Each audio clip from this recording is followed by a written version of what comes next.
Toeram-pikolokoloina endrika amam-bika iray vao nisokatra ny beautiful etsy Anosimasina Andohatapenaka no misy izany toerana vaovao zany.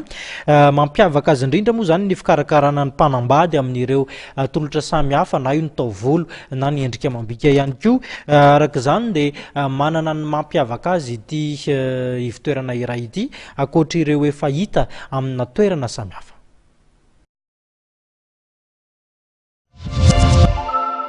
Toerana fikojakojana ny endrika amam-bika na salon de beauté vaovao ny beautiful. Eny Anosimasina eny Andohatapenaka no misy azy ity.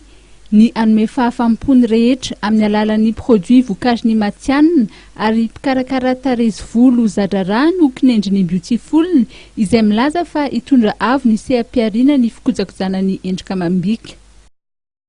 Marina mamaky tokoa ireo salon de beauté izay misy eto amintsika indrindra eto Antananarivo fa izay eto amin'ny beautiful mariage Anosimasina itosy dia fitiavana ny entinay miainga nanao amin'izy ity ary moa ilay zavatra atao dia tsy matahotra izay ao anatin'izany satria tena zavatra tsara zany ary misy forfait maro isan-karazany atao aminay ato amin'ny beautiful mariage ka dia izay mahatonga anay matoky tena zany ao anatin'ilay asa ary mihitsy manateny izay fa ho avy maro dia maro nareo mikarakaranay ny mariage-nareo satria izay indrindra no activité voalohany zany izay misy eto aminay ihany koa fanaovana taovolo sy ny tarehy.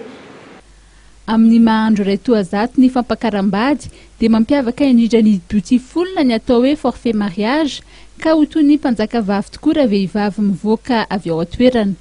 Tsy adino ny forfait homme, ny tolotra manokana ho an'ny mpianatra ary ny cure d'amaigrissement.